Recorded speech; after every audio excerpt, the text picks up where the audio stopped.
Good morning and welcome to Fort Zeller Elementary School. This is your principal, Mr. Lin, and I hope that you had a wonderful weekend. Today is Monday, February 25th, 2019. It is day one. Also, it is Read Across America Week.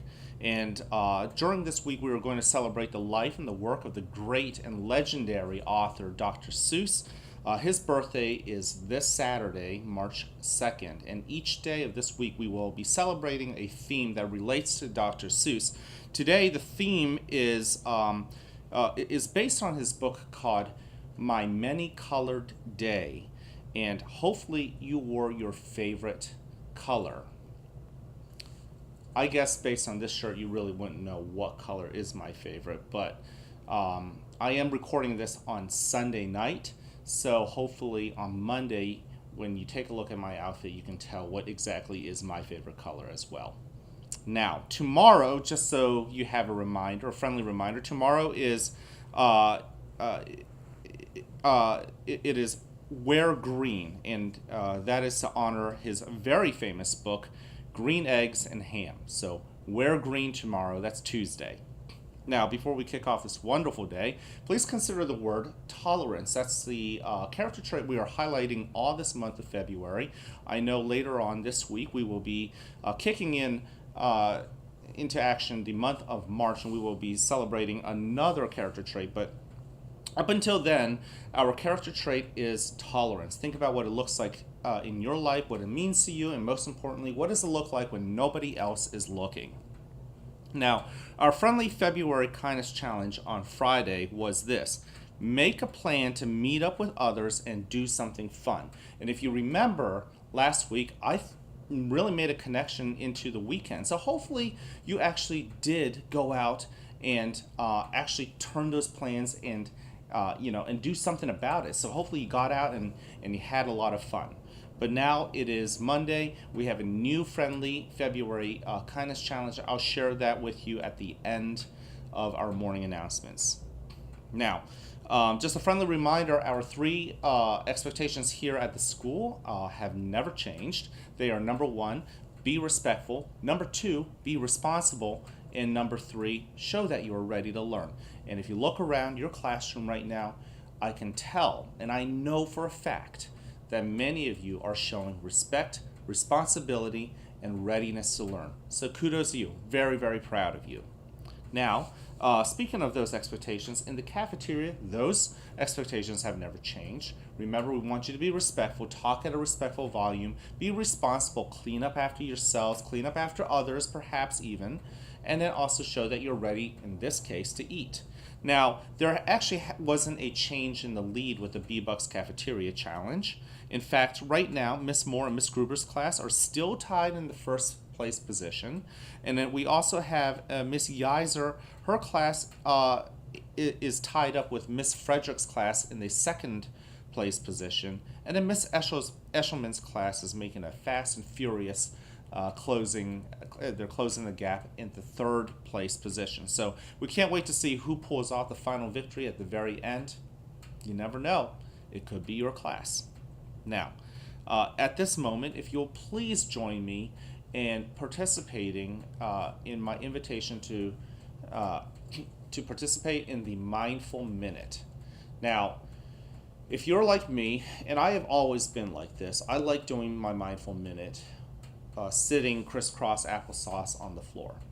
For you, you may be trying many different positions. What you need to do is find what works. Maybe it's laying down. Maybe it's standing up. Did you know?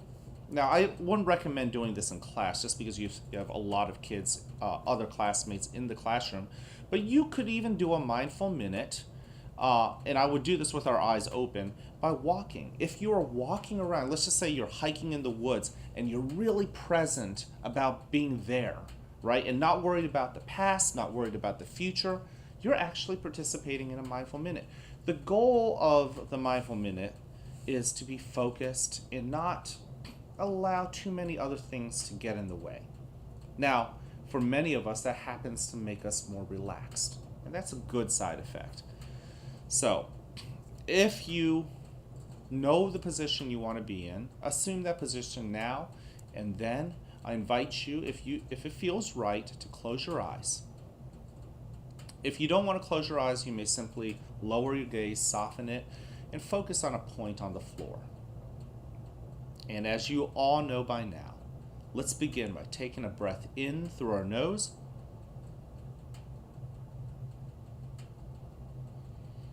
and out through our mouths.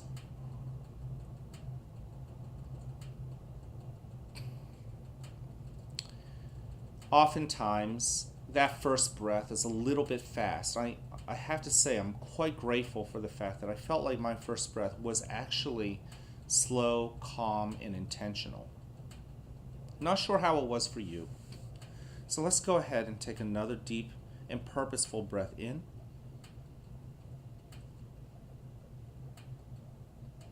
And a purposeful breath out. Pay attention to your breathing. Allow your breathing to move into a slow and natural rhythm in and out. I often say, follow your breath. That might not make a lot of sense to some of you, so let me think of another way to put this. When you are breathing in, do you really know you're breathing in? Like, are you really paying attention to every part of that breath in? And then when you breathe out, are you really aware that you're actually breathing out? Are you really paying attention to that as the most important part of your body at this moment? You see, our minds can wander. Oftentimes, what is going on in our mind is clouded by things that have happened already in the past. Something you were excited and happy about over the weekend, or maybe you're grumpy about.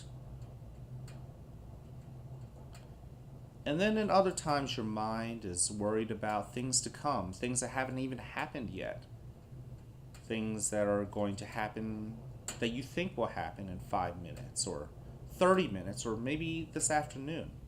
Breathe in. Breathe out. As your mind wanders, simply notice that your mind has wandered. And like a kite, just slowly draw it back so that your focus returns to following your breath in and out. Now, to help us anchor in our breathing, some of us like to use the flower and the candle. Some of us like to trace the starfish out, in, out. And yet others, like the way I was first trained, may simply choose to count the breaths in. 1, 2, 3, out. 1, 2, 3. Let me give you a few seconds to practice the mindful minute in your way,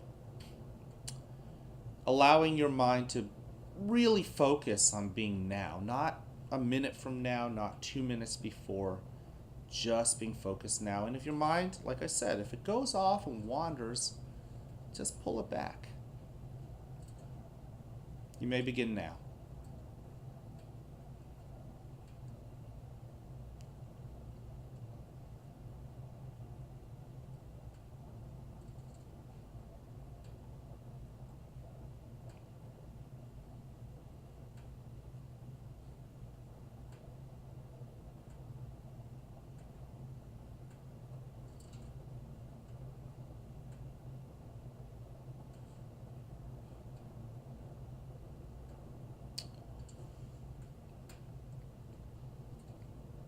Now, in a second, you will hear a bell or a chime. Listen to it as it gets quieter and quieter. And when you can't hear it anymore, I invite you to lift your gaze, open your eyes, and take in the world around you and be really grateful for the chance to be right here, right now. Not worried about the past and not worried about the future, but just awaken into all the sensations that the world and your body gives you now.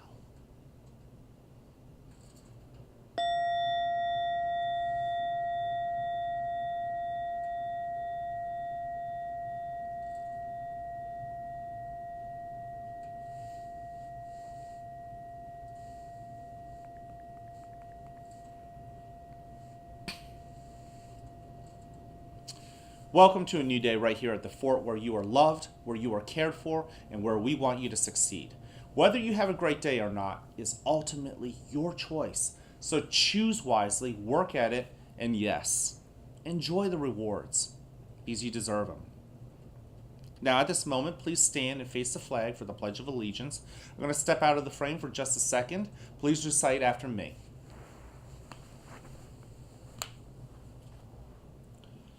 I pledge allegiance to the flag of the United States of America and to the republic for which it stands, one nation, under God, indivisible, with liberty and justice for all. Great job. Thank you. Now, for our friendly February challenge of the day. Now, I like this one too because it's all about being positive, which, as you know by now, it's the opposite of being negative. Positive is about doing things that make people feel good. Negative makes people feel worse. So, here's your challenge. Make positive comments to as many people as possible today. Let me read that again. Make positive comments to as many people as possible today. So, get out there, say happy things that make people feel great, and say it to as many people as possible. Not only will it make all of them feel great, but I have a feeling it'll make you feel pretty good as well. And you know that if you do that, just that little challenge, you will have done your job in making Fort Zeller a fantastic school. The fantastic school it deserves to be, the fantastic school you deserve to have. So your teachers will be asking you about how you plan to meet this challenge, how you've already met that challenge. And you know what? Let's make this a great school. Let's make this a great day. And it's a Monday. Let's kick it off and make it a great Read Across America week. So without further ado, let me send you off. Let's make it a great week.